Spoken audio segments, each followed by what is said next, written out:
I think it is. All right, folks. We conclude today chapter 29. This has been what's the word? A high bar, demanding level of commitment, which is about humbling our negative side, humbling the Yetzer Hara, the evil inclination, the animal soul, the body and its agenda, by bringing it down. So really the question is, and we spoke about in the previous class, of raging against the animal soul, if you recall, meaning that we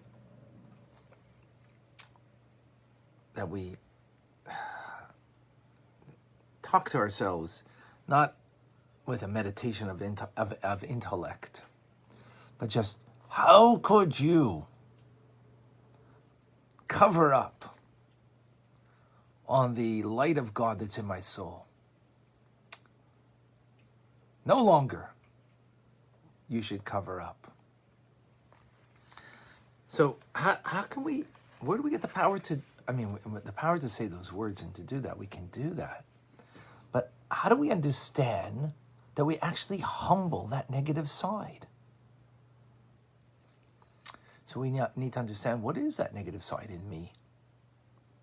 What is it indeed? So the Alter Rebbe says it really has no substance. Now, I'm putting this, the Alter Rebbe doesn't say this, but think about it for a moment. God is all good, God is light, God is not darkness. So ultimately, it's all light, it's all dark, it's all good. But I have an evil inclination in me that's darkness. So the Alter Rebbe says that that's what it is, it's darkness that has no substance. And therefore, when you bring on the light, and especially a very powerful light, and that's the rage against it, right? Automatically, what happens? Even a little bit of light banishes a lot of darkness. This is exactly what has happened over here. The other side, Sitter Acher, has a lot of power to it, but ultimately its vitality is not its own. It's not its own vitality. Where's the vitality come from? God Almighty gives vitality to the negative side, to the animal soul. It doesn't have its own reality.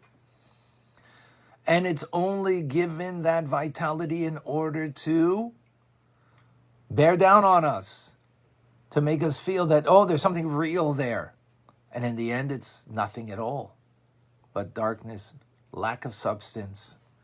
And therefore, it could be nullified very simply in the presence of holiness, because ultimately holiness is the source of everything. God is the source of everything. And again, very important point over here. God gave it permission to rear its ugly head, the negative side within me, only that I should rouse the power within me to overcome it and to humble it into submission. So really, it has no power of its own. Its power is only in order to kind of get at me so I could rouse greater powers within me that I thought I didn't have, and I indeed do have, that I can overcome this darkness. And that's the light of my soul. And it becomes nullified automatically. You're not even battling with it, in a sense. It just automatically becomes nullified. Wow, powerful. But this, the Alter Rebbe says, we can understand now the story of the spies. You recall, Moshe Rabbeinu, Moses sends 12 spies into the land of Israel to scout out the land. And they come back with a negative report that influences the Jewish people. And the Jewish people say, well, the enemy is stronger than us. We can't defeat.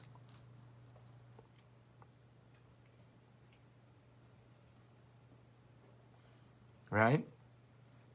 We can't defeat them. That's what they say. And as we know, ultimately, they couldn't go into the land of Israel. These Jewish people, it had to be the next generation after 40 years. But that's a side point. But what happened thereafter? All of a sudden, they believe. They say afterwards, they reverse themselves and announce, we are ready to go up and to conquer the land. Why the change? It's because Moshe Rabbeinu, Moses, acting on God's being upset with them, angry actually. Call it even a rage if you want. I don't want to use those terms when we speak about God, but let's call it that. All of a sudden, change things. Now, why should that change? Think about it. You don't believe that God is going to be victorious against the Canaanites in the land of what would be eventually Israel, right? You don't think they're victorious. They're too powerful. So then what should happen? Well, show a miracle, God, and then the Jews will believe. God doesn't show a miracle. All he does is get upset at them. And that works. Why? It doesn't make sense. Think about it. They saw miracles previously. So they didn't believe. Or did they believe? Well, it's a little confusing. What are they not believing in now? So based on what we just learned, it's very simple. What happened was the Jews are believers. As they're called, Ma'aminim b'nei Ba'aminim. They are believers, the descendants of believers. We believe. Except what happens is sometimes there is the Yetzer Hara, the evil inclination, the animal soul within me that lifts itself up like an eagle, rises high, exalted and mighty. And that's the negative side within me. And it's just an arrogance that it has that covers up on my divine soul, the belief that I have, and now questions it. So how do you get rid of it? Show a miracle? No. Remember, it's lacks of substance, this negativity. It's not real. It's darkness. Just bring the light on by being upset, angry at the Jewish people. What that did was humble the arrogance of the animal's soul, crushed it, got rid of it, and then what came out? Believing. The believing that every Jew had and has. And therefore they say readily that we're ready to go up. They didn't need a miracle to be convinced. The only thing that needed to be done is that the Sitra Achra, the negative side, had to be humbled. And that's God's raging, as it were. By the way, with this we can understand when we speak in the Torah, this is a digression I'm bringing out because it's important, is that when God gets angry, there are those that say, the Old Testament, that's the God of anger, Such foolishness. Such childish, actually. It's childish to think of God in that way. God is raging, upset, and angry in order to humble the negativity. That's what's going on. And then allowing us to recognize the truth. And the Alter Rebbe concludes that this is similar to the metaphor of the king who wants to see the crown prince, his son. How great is he? How noble is he indeed? You're brought up in the king's palace. It's not a proof that you're truly noble. So he hires a harlot who actually hires another harlot, ultimately in this metaphor over here, in order to seduce the king, the crown prince. And what's the point? Only to see the great power of the crown prince, the king's son, able to withhold the temptation or not. Do you have the qualities that it takes? The same thing as God hires something that's not really us, an animal soul, evil inclination, and its duty is to fulfill the king's wish, to seduce us to thinking that the material world or self-centered serving and not doing the wish of God, the desire of God, is tempting. It's a tempting thing, and it makes it very tempting. But we need to know that really it's only hired by the king, and its purpose is only to seduce. It doesn't really have its own substance. It's not truth. And it's only in order that I can show greater power from within to reveal that greater power. Therefore, I am being challenged by this seductive manner, in this seductive manner. And when we recognize that, that gives us the strength to overcome and not allow. And that's the idea of raging against that negative side within me that will truly enable me to rise above the challenge, the dullness of heart that I may have, in order that I can truly serve God with a great fervor, passion, love, and awe of God.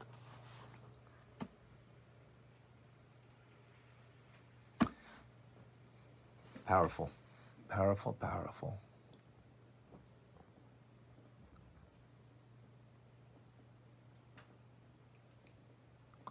Trying to see if I missed someone here. Luis from Brazil. Gustavo, I think.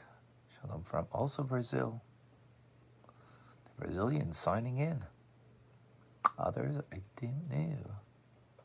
Instagrammers, please share your name and where you're from.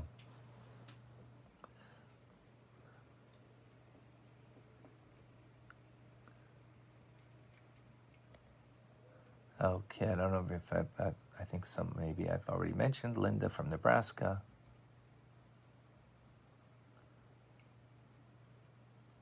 And from Mexico, I think I mentioned already. Robert from Boston. Jason from Montreal. Tim from Texas. Maria, shalom. Rick. Anna.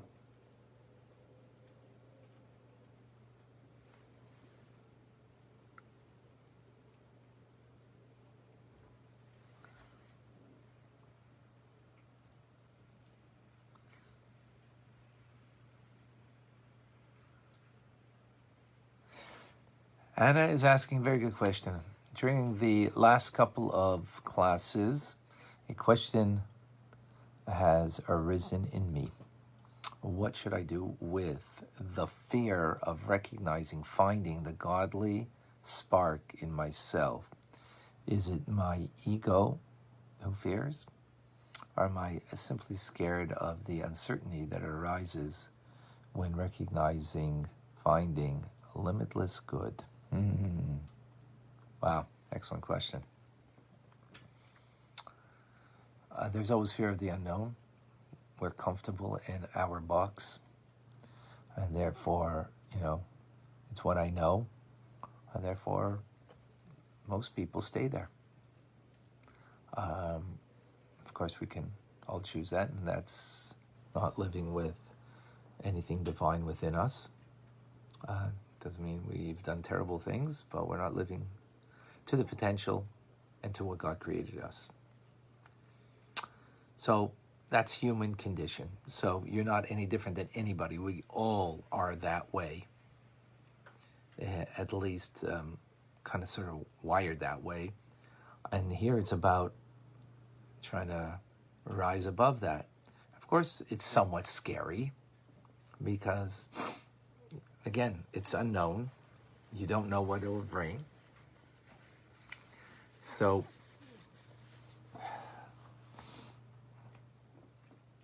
and not only that, maybe we do know something that it will bring, and that is work, effort. And this awareness brings greater work and effort rather than living on autopilot. It's easy to live on autopilot. It's harder to really try to be aware and recognize how I could change. We like to manipulate the world around us, and it changes. But in the end, we can't do that. We can only change ourselves. And once we taste, it really takes a burden off the person, and you feel uplifted. You feel the goodness of it. You sense the truth of it, and that itself is also inspiring. If you didn't, then that would be a much harder challenge. But we recognize and we sense, can even feel the goodness in the fact that I'm seeking the godly spark within me, the truth within me. So, we could live a lie or we could live the truth. Sometimes it's easier to live the lie than to live the truth. It's easier in a sense because it's, again, living on autopilot, but ultimately it's what the Alter Rebbe is trying to bring us is to a higher level of living, and we're all capable of it.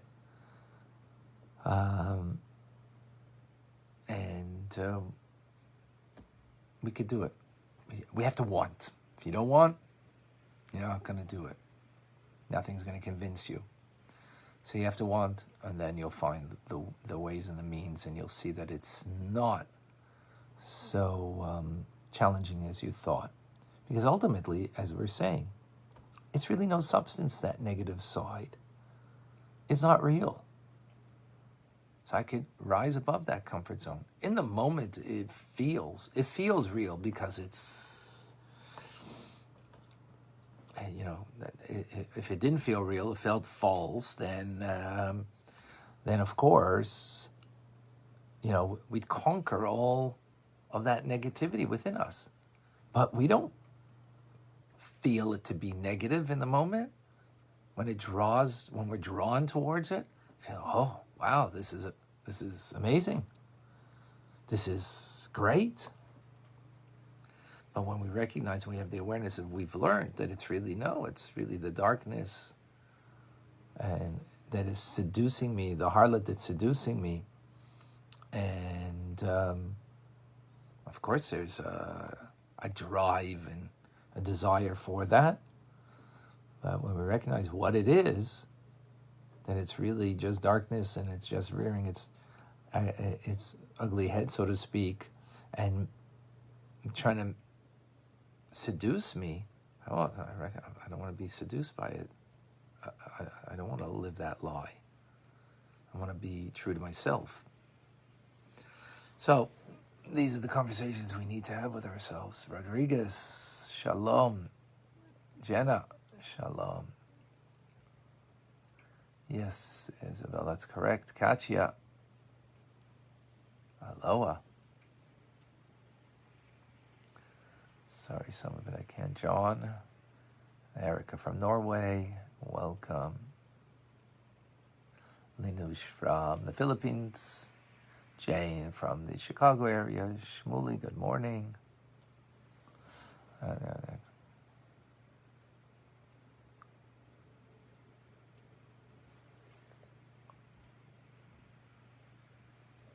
Yes, Dora, thank you.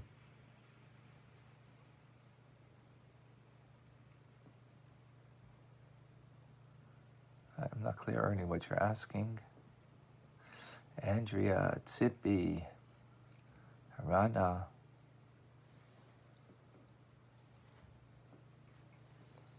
Yeah, Moshe lived 120, that's right.